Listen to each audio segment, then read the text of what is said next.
Demokrasi sejatinya sudah mati di negeri Wakanda ini. Bener deh, demokrasi yang memberi arti dari rakyat untuk rakyat dan oleh rakyat sudah musnah lama dalam 20 tahun ini. Demokrasi di negeri ini adalah milik oligarki, bukan milik rakyat. Demokrasi di negeri ini sudah merupakan sarana bisnis untuk menjadi lebih kaya bagi kelompok oligarki dan pemodal besar. Jadi, sewaktu para analis politik mengatakan biayanya Nyapres di Indonesia sekitar 9 triliun, hal ini sangat benar dan sangat bisa dipercaya. Sungguh, siapa di negeri ini yang punya uang 9 triliun untuk Nyapres? Prabowo, Anies, Ganjar, nggak ada yang punya. Bahkan 3 kali Prabowo kalah karena nggak punya duit sebesar itu dan tidak didukung oligarki yang punya duit sebesar itu. Jadi, sampai kapanpun Indonesia hanya bisa melahirkan pemimpin yang dimiliki oleh oligarki. Karena semua lini, dari partai hingga rakyat dan semua sistem harus dibeli dan diatur oleh yang punya kapital. Ketentuan 20% presidensial threshold adalah awal matinya demokrasi di Indonesia. Artinya apa?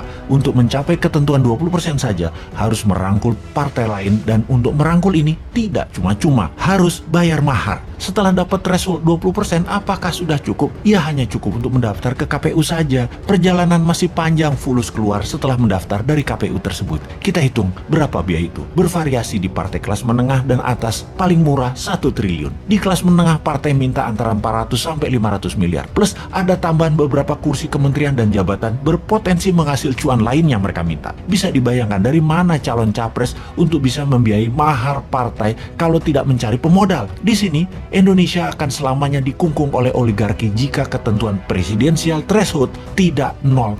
Dengan ketentuan 0%, siapapun bisa maju tanpa harus tergantung dukungan partai. Dan ini bukan yang dimaui politikus yang menunggu bayaran oligarki. Setelah mempunyai perahu partai, maka tugas penting berikutnya adalah mengamankan suara. Harus punya banyak saksi, harus punya banyak duit untuk membayar uang operasional para saksi, agar para saksi itu terus-menerus menjaga kotak suara dari tingkat kampung, kelurahan, kecamatan, kabupaten, provinsi, hingga ke KPU pusat. Panjangnya jalur kotak suara untuk mencapai pusat ini membuat surat suara, terutama yang paling rawan pada saat kotak suara, sampai kecamatan ke atas karena bisa diubah atau diganti. Lalu bagaimana agar uang untuk saksi bisa dikecilkan dan surat suara tidak bisa diubah? Maka seharusnya pemilu, pilpres, pilgub, pilbub, pilwal, semua harus memakai sistem blockchain yang sampai kapanpun tidak akan pernah terjadi atau bisa terjadi selama oligark mengendalikan kapital-kapital modalnya. Jadi, mengapa ongkos Nyapres mahal sekali? Karena untuk bayar mahar partai,